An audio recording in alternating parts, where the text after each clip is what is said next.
Greetings to everyone. Today we at Tasveer interview Advocate Tanveer Ahmed, a practicing criminal defense lawyer and founder of TAM Law Chambers. To firstly introduce Tasveer, Tasveer as a project recognizes that reporting cybercrime, especially crimes of sensitive nature, can be a tedious task owing to the fact that such cybercrimes aren't taken seriously by the authorities. Tasveer works on cybercrimes like revenge porn, cyber flashing, upskirting, image-based sexual harassment, sextortion, and other forms of sexual abuse on social media, which are mostly considered taboo subjects in India. Now, to further introduce our guest today, Advocate Tanveer Ahmed. Advocate Tanveer Ahmed is a practicing criminal defense lawyer for the last 23 years. He specializes in white collar and criminal defense. His specialty includes developing overall strategies, conducting cross examination, for mounting the defense for the accused, and handling the trial as well as appeal in criminal cases filed under the Income Tax Act as well as Black Money Act. He further specializes in advising clients in matters relating to money laundering under PMLA, Customs Act, and indictments instituted by federal law investigating agencies. We are extremely grateful to have you today with us, sir. With your permission, should we begin with the questions? Yes, please go ahead. Thank you so much, sir. So, as a leading criminal defense lawyer, how well do you think cybercrimes fit under the ambit of criminal laws in India? Cybercrimes are a recent phenomenon. These are criminal offenses which are taking place with the march of technology. Well, obviously, when the penal code was drafted, nobody would have imagined that there would be something called as internet data access, and you could transfer technology, data, voice, include money, everything onto the net without normal postal exchange, what used to happen earlier. So, whilst the legislature has been trying to update the defense mechanisms in cybercrimes to prevent cybercrimes, certainly more can be done.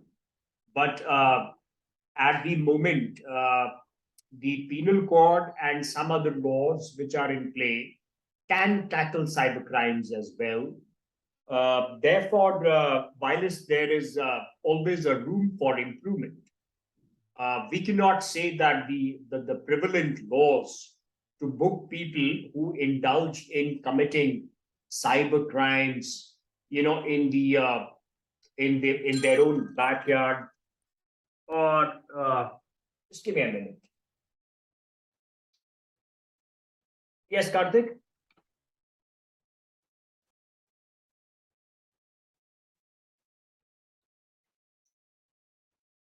No issues. Let it be file and anticipated.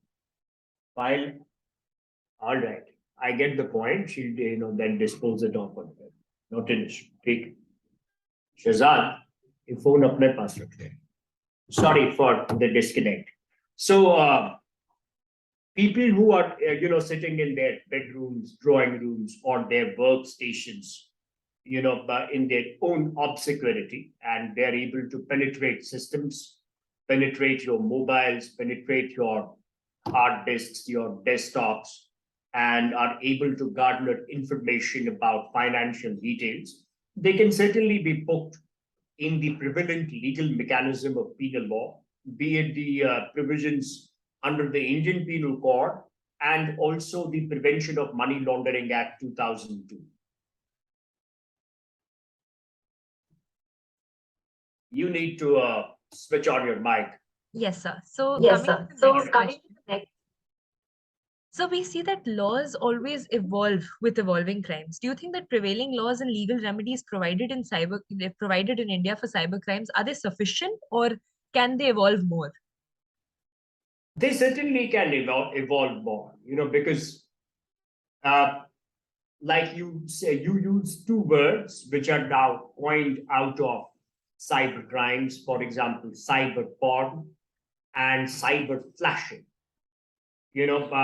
These can be introduced within the provisions of penal code, just as you post the famous incident of and the case of Nirbhaya, there was an amendment in the entire chapter leading to sexual offenses, and you therefore 354A, 354B, 354C, and D, which were not there before.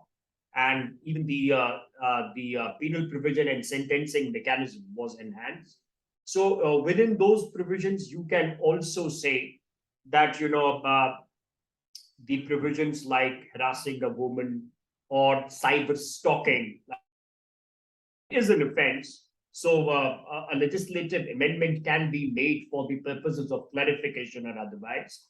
That stalking will include cyber stalking, and outraging the modesty of a woman will also include, changing her, placing her photograph on a nude body, and thereby you will be able to sort of tackle those crimes. What would be also advisable is that you have in these cases what is called as reverse burden mechanism, just as you made an amendment in 114A after Nirbhaya case, that in a case of sexual assault, the moment a woman says that she did not give consent, the law will presume that she did not give consent. Therefore, the burden will go on the shoulder of the accused.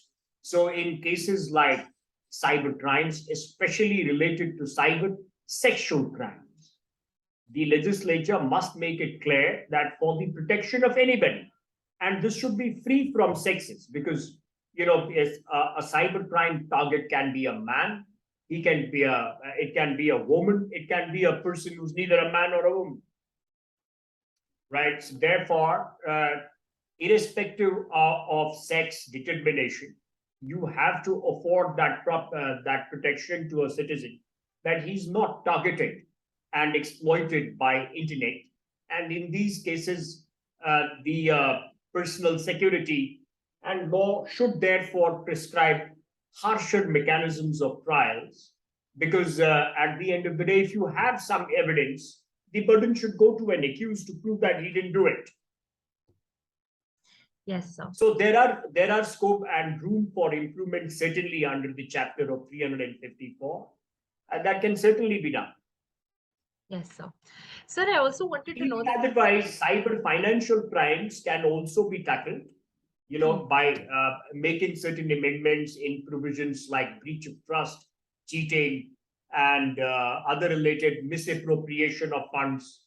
You can have a separate a provision dealing with cyber crimes operated by the means of computers, net, and everything. Well, subject to, of course, strong proof, because the electronic evidence is very much susceptible to a lot of framing, tampering, so that tomorrow a person who wants to implicate somebody doesn't implicate on the basis of his own wrongdoing.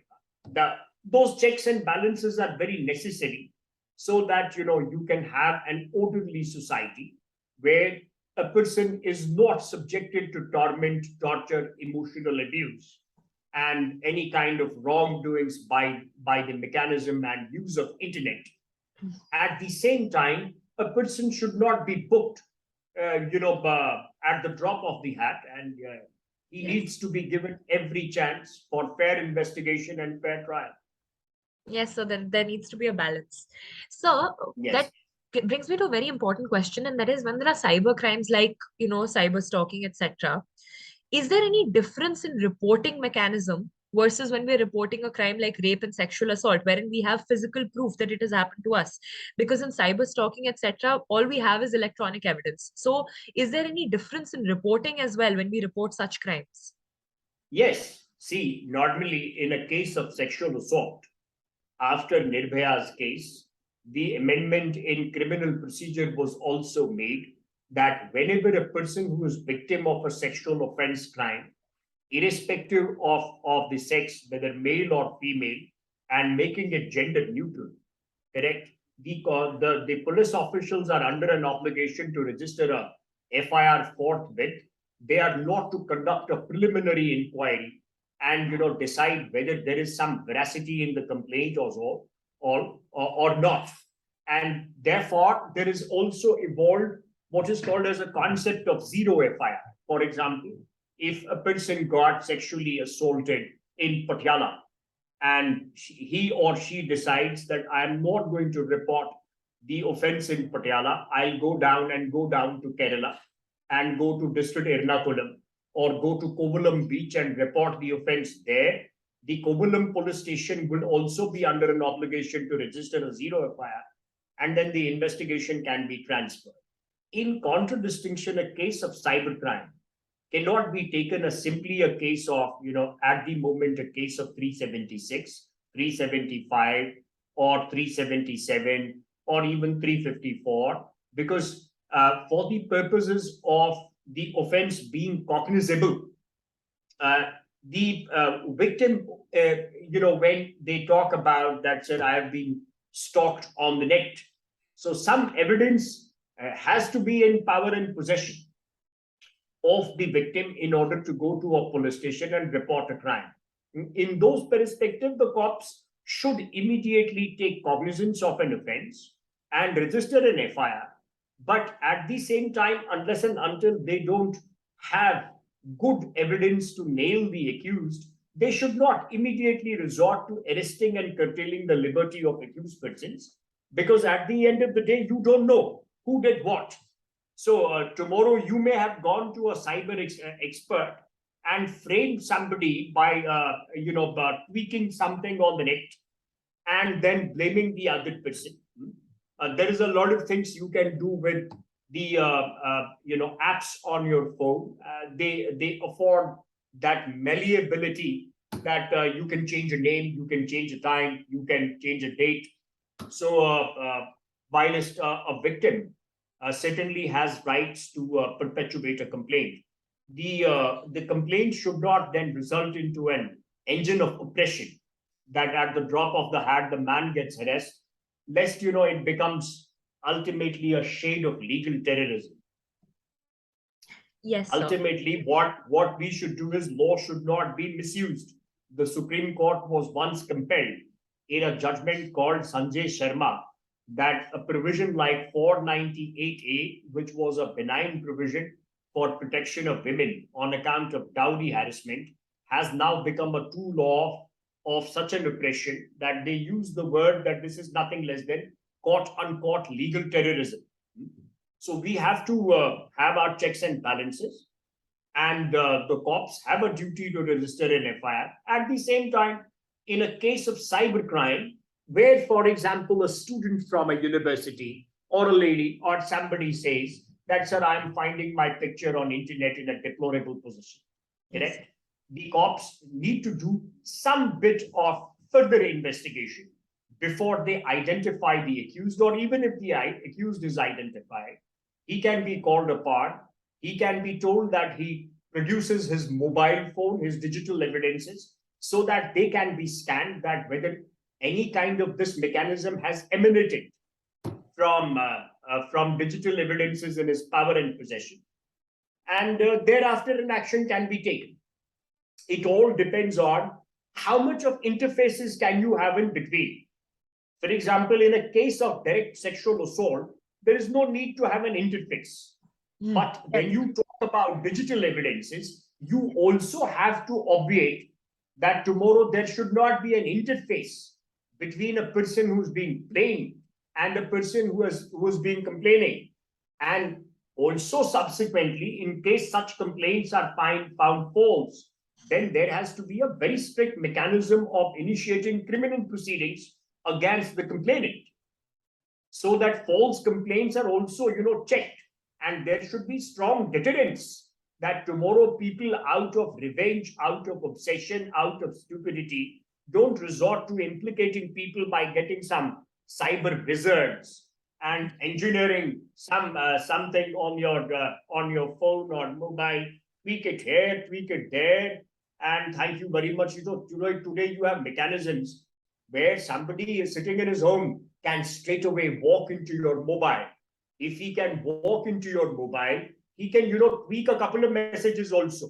Yes, he can make it sure that, there is a message sent or a photograph sent from your mobile to me.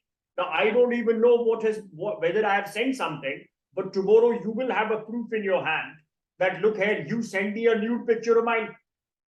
So Yes. the digital evidence and cyber evidence is something where there is a very high susceptibility of an interface between an act of commission of offense from part of the accused onto the victim, in contradistinction to a clear case of sexual assault where a woman says that, sir, I was physically assaulted by this man or by a woman, or man by a man, or by somebody by a somebody. There is no interface there. So interfaces are very deadly mechanisms. Yes, yes, sir. So this makes me very curious because it makes me wonder what is the admissibility of digital evidence. And second of all, for example, if I had screenshots of a WhatsApp conversation in which I was, if I were to say I was harassed. So what is the approach of court towards such screenshots? Are they admissible? Because WhatsApp, Instagram, these are all very new interfaces. So the courts are also still finding their way when it comes to how to deal with digital evidence. So, sir, what do you think is the way for that? Well, digital evidences are, certainly something which is in progression at the moment, but it all started, with a very famous judgment in, I think, mid 70s, if my memory doesn't fail me, 1978 Supreme Court called K.R. Malkani, when the Supreme Court said that can a tape recorded conversation be admissible in a court of law, and if it is to be admissible, how it will be admissible. Now, digital evidences are always admissible in a court of law, subject to the condition that you have brought the best evidence to the court. The principle here is best evidence rule, not speculative evidence. The Indian Evidence Act has a very sound mechanism, which is, everywhere in the world, whether you go to England, go to United States, every court is obliged only to look at primary evidence. And number two, if a person is not in possession of primary evidence, then a permission to lead secondary evidence can be granted upon a motion filed by a party who first makes a declaration that, Your Honor, I am not in possession of primary evidence. In digital evidence, what you need to do is, for example, if something is in your phone, correct, then the phone itself becomes a piece of primary evidence. Now, Okay. if something is in your email, correct, you can download that email from your desktop, append a certificate under Section 65B of the Indian Evidence Act, and file it along with your complaint. But where the evidence, digital evidence is such which is not in your power and possession, for example, and how do you prove a call detail record? A call detail record is usually stored in very huge devices and servers of service providers, which cannot be physically brought to the court. So therefore, law there permits that, all right, we will take a printout of the call detail record from the main server, but we will append a certificate under Section 65B, which certificate, authenticates the authenticity of that document in terms of the evidentiary content of that document, and the game is on. But say there is something in your mobile, like a WhatsApp conversation or a nude picture or something which is offensive, then you are under an obligation that whenever somebody goes to a law enforcement agency, he has to provide his original mobile phone, because that phone will be the primary evidence. So you can't do that from your phone. You will put it into a chip. The chip will go into another mobile. Then it will go into another chip. Then you will put it in a pen drive, and pen drive will be, then that will be third, secondary, and secondary evidence. Now, digital evidence, therefore, is certainly admissible, subject to the caveat that checks and balances and proper, scrutiny of evidence is done. Why is that so? If you go back to 2014 Supreme Court, 3 judges bench, which holds the field till date in Arnesh Kumar's case. Now, what they said there, very clearly, sorry, not in Arnesh Kumar, the judgment in I forget the name at the moment, where it was said that where you have a CD or a chip or a pen drive, you must get a certificate under Section 65B. Why? Because electronic evidence is susceptible to overlapping, transition, cutting, chopping, adding, and the court has to be therefore extremely watchful. Now, best rule is under 62 of Indian Evidence Act, any party who gets a documentary piece of evidence to a court of law is under an obligation to produce the original. And electronic evidence is also a documentary piece of evidence, in contradistinction to an oral testimony in a court of law. So therefore, primary emphasis should be that you get that original evidence, hand it over to the cops. The duty of the cops is then to send it to a forensic. The forensic will then analyze the document and give you a certificate that there is nothing fishy in this device and there doesn't seem any overlap or external factors in building up the case. For example, if you see the famous that Kanhaiya Kumar speech in jail, now cops registered an FIR on the basis of a CD. Later it was found that the speech was tampered and certain other things were introduced. But by that time the damage was done, the man was arrested and got beaten up in Patiala House courts by unruly personnel. So therefore it is very important for any complainant, any defendant, any accused who asserts that I am in power and possession of cyber evidence or electronic evidence to follow the rule of best evidence in 62 in letter and spirit. So digital evidences are, slightly difficult than others, but it's not a matter of impossible proposition. Two things therefore have to be done at the cost of repetition: primary evidence and forensic examination. The game is on. Okay, so it showcases that digital evidence can be hard, but it's not impossible. It's definitely something that can be done. So this brings me to another form of a crime. Sir, I've seen that there are lots of defamation cases, sir, you've been a part of. Sir, what Yes. happens when defamation happens on online platforms and cyber platforms? Like, is there a difference? Because normally we see defamation cases, and when IPC was drafted, it was meant for like when you go on stage and or you send letters to people or you publish it in newspaper. But now that we have online platforms, something that IPC did not predict at the moment when it was drafted. So now that we have online platforms and people really consider their freedom of speech and expression supreme on these online platforms, so they talk about people. So how do we know that when is something a case of cyber defamation? Well, defamation doesn't change just because it is words spoken. Defamation is defamation of any form. So if you have a look at 499 IPC, the criminal offense there is widely connoted. It's words, gestures, writings. Defamation is always of two kinds. One is slander, one is libel. Now, if you slander means you talk about me to a third party and then it's an actionable wrong.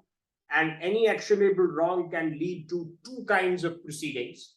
One is a civil proceeding where somebody may say that, there is defamation and I demand compensation. Another can be that this is being done maliciously, dishonestly, deliberately, with an intent to humiliate me and to lower my reputation in the estimation of others, and that would be criminal defamation. Cyber defamation is nothing less. If you go on to electronic social media platforms like Facebook and Instagram or Twitter or whatever there is on the internet, and you start slandering people, you start writing something which is totally defamatory, that is in for an indictment under 499. I think a couple of years back, there was a constitutional challenge that 499 should be struck off. But the Supreme Court repelled that challenge and dismissed that challenge. Because now people, rather than writing letters, can sit back in their drawing rooms and load trash on internet to the other person. In that situation, one has the victim or the complainant is required to follow the same course of action, that he has to then bring that evidence to the court. Now, how do you therefore get an evidence of some defamatory material being put on a social media platform? First of all, when it appears, you will store it, you will save it on a device. Then you may get that device to the court as a primary piece of evidence. If that evidence is not a primary piece of evidence, you may put it and burn it into a CD or a pen drive, append a certificate under section 65, be with that, and call upon the court also, since criminal defamation is not a cognizable offense, so state can't lodge an FIR for criminal defamation. A person is to follow a private criminal complaint mechanism. So you can also, in the list of witnesses, array the social media platform as a witness and ask them to preserve that part of evidence, because whatever is there on these social media platforms automatically gets stored in the servers. Now, servers may be programmed in such a manner that the information there after, you basically fill up your, GBs and bytes, it may start get deleted. So immediately steps can be taken. The court can be asked to exercise power under 202 in such situations. The court can then, ask a local police official in your jurisdictional police official to immediately go down to the social media company and ask them to freeze this piece of evidence and get it produced before a court of law. So you will do two things for a complainant. One is that you will prosecute a complaint. You will get to the court the best evidence that you have in your power and possession. You will also ask the court to freeze that evidence with the interface, like Twitter is an interface, Instagram, Facebook are interfaces. So these are not invisible. At the end of the day, beta, you will see that Facebook will always have an office. So will Insta, so will Google, so will Twitter. And cops are visiting them on a daily basis, good, bad, or ugly, whether they're liking it or not. But somebody who devises a company and sets up a social media platform also owns an obligation to the society that if somebody tomorrow, complains of a criminal felony being committed, then they are also under an obligation. At least only what to do is to preserve the evidence. We are saying that you are a party to it. But what we call upon you for defense or for prosecution, as the case may be, is that you don't, basically program your platforms, your computers, your servers in such a manner that the evidence dissipates, because the advantage of evidence dissipating mechanisms can be taken by a crook. So he may say, look, I will post a nude picture of you on Twitter, and because Twitter has a policy that after 24 hours it will disappear, so the damage is already done. So yes, at the end of the day, now these social media people, whoever they are, whatever corporate companies they are, and they are filthy rich, they also have their obligation in such system to prescribe their conduct and their working styles in conformity with the laws. So you cannot work and program your platforms in such a manner of which an advantage can be taken by a person who wants to target an innocent person, or otherwise, as the case may be. Yes. So mechanisms are there. It only requires a diligent complainant and a good lawyer. Yes. Yes, so that's true. So we're running out of time in this meeting. So I will be making a new link after 5 minutes, and I'll send that in the WhatsApp chat. Please, can you join that? All right, not an issue. Yes, yes, sir. Let me then leave. Yes, sir. Okay. So, sir, coming to my next question, which is in relation to cyber defamation in cases when defamation happens on online platforms. Sir, what would be your suggestions for the laws, how they can, change with the evolving nature of such platforms? And how do you think online platforms, like, as you said, the Insta office, the Google office, the Twitter office, how can they make it more easier for, the police professionals and courts to find out whether or not an instance, as of cyber defamation has occurred? The obligation on such interface digital platforms will be to preserve whatever interaction people have done on these platforms, so that tomorrow it can be shared with a law enforcement agency, just like a law enforcement agency, in case of a cognizable offense, has a power to exercise under section 91, that is to ask a document from any authority in India. Number two, to call anybody under section 160 who is acquainted with the facts and circumstances of the case, so that he can come down, meet the cops, explain the facts to them, or share whatever is in the domain of his knowledge relating to the commission of the offense which is being investigated. And also, if they are in power and possession of any evidence which either proves the commission of offense or proves that the offense has not been committed, then they should be forthcoming to share that evidence immediately. Now, how do the cops, get the CDR? All they do is they write an email to the nodal officer of Airtel, Vodafone, Jio, Reliance, and in 2 minutes they get the CDR. Similarly, the online platforms must make themselves flexible. And if somebody is operating, a company or is business or is living in India or in United States or in England or in France, Germany, Singapore, or Japan, they have to be, doing their work in conformity with the domestic and municipal laws. So a foreign company will not have some special privilege here. A foreigner does not have a privilege unless and until he's not a class A diplomat, right? So if somebody tomorrow does narcotics, you can't say that because I am Russian, I will not be booked, for smoking marijuana. Can you do that? No. Similarly, if somebody is running a social media platform, they must provide the cops easy access.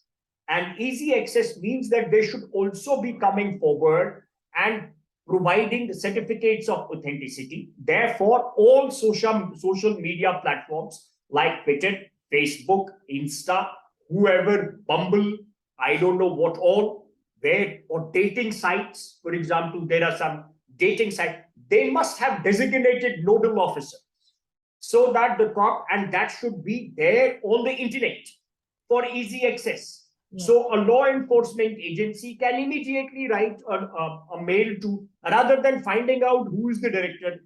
Now, tomorrow it is found that the director is one Mr. Jansen, who is, sitting in Sweden. So it becomes very difficult for cops then to locate evidence. The nodal officer should have his name, his address, his email, up on the internet of the company. A cop should be able to write a notice under 160 or 91, and there and then they should provide all the documentary evidences that is in their power and possession or stored in their servers. Yes, sir. Yes, sir. Now, DOT Bache has made a guideline in regard of CDRs that the CDRs shall be preserved by all companies for a period of 1 year. Now, unless and until you don't freeze, after 1 year, CDR dissipates. Similarly, in banking industry, the law is you maintain a record for 6 years, destroy earlier. Now, since you have digital data, so tomorrow what you can do is, earlier you used to have these much of files, correct? You just have paper documents. Now you are paperless. So you can have millions of papers now put into a small device. So you can maintain data even for 50 years. It's easy. It's all you need is a hard disk or a compact disk or a pen drive with great memory, and thank you very much. So what is expected out of social media platforms like WhatsApp or whatever they may be, or the main ones like Twitter, is that you conform to the regulations, and you should not say, have that, look here, I run a mechanism that the data gets deleted after 1 week. So if the data gets deleted after 1 week and somebody, who doesn't like you posts a nude picture of yours on internet, after 1 week it's gone, and then you're looking like a hapless monkey that I don't even have evidence. So those things, they must conform. If DOT says that you maintain all records for 1 year, then social media platforms should also store everything at least for a period of 1 year. And since they have better mechanisms now, they can, put it in hard drives. So you can have data even for 10 years. Yes, sir. Yes, sir. You don't need big buildings and Almiras for that. That is to the best of my common understanding that you can store them and provide the access to a law enforcement agency.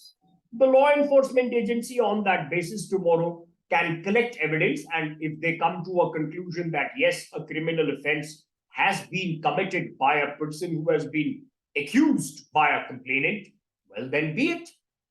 But you cannot perpetuate a fraud on the society that offense was committed, but you conducted your business in such a way that the cause of a genuine prosecution got frustrated because you have deleting mechanisms or auto delete or something of that sort, because that is a big, big leeway for a person who adopts a criminal mindset. So the regulators must strictly ask all these companies that you must conform to these standards, because for an orderly society, if you want to work in India, you will have to conform with the laws. The Twitter cannot say tomorrow in America that I will not conform to American laws. Can they do it? They can't do it. So similarly, they can't do it here as well. Yes, sir. So I want to know one more thing, and this is one of my last questions, and that is, sir, if a layman were to come to you, absolutely clueless, and they've been a victim of cyber defamation, or they've been bullied online, or there's cyber stalk, firstly, how would you ask them to go about with, the reporting, and how would you ask them to deal with the whole court matter, because it's a long procedure? And secondly, what are your suggestions to the government and to in general for the laws in terms of all cyber crimes? So you see, everybody who comes to a lawyer is always a layman, is hassled, is crying, has tears rolling down his eyes, and is exasperated. So we would provide the same mechanism and advice to anybody as we do in other cases. So if you are on a complainant brief, you will find out from the anecdote which is delineated by a complainant or a victim that whether what they have suffered, A, is a cognizable offense, which means that it needs to be reported to the nearest police station within the jurisdiction of which police station the offense has been committed, or reported or felt. And then, based on your report, the police should lodge an FIR under 154 and then go about collecting evidence. When they have good evidence to curtail the liberty of the accused, they may arrest the accused, produce him before a court of law, and so on and so on. What we would also advise the complainant in case of cyber crimes or being victims of such offenses is to preserve the evidence. Now, you should not be losing your mobile. You should not be, dumping your hair, your hard disk or your laptop or your desktop. And also you should be vigilant about that. Is this defamation through an intermediary interface or is it direct? Now, if, for example, if it's on a WhatsApp exchange, then it is also important that immediately the mobile identification of the accused is settled, that whether the mobile is subscribed by him or he is using somebody else's, those powers are with the cops. But where it's a non-cognizable offense, then it is the lawyer and his training who can help a complainant in the mechanism which I just stated, that then you will have to file a private complaint.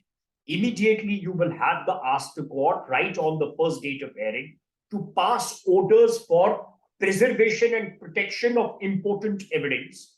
Because if ultimately evidence does not come to the fore, then how can somebody be prosecuted?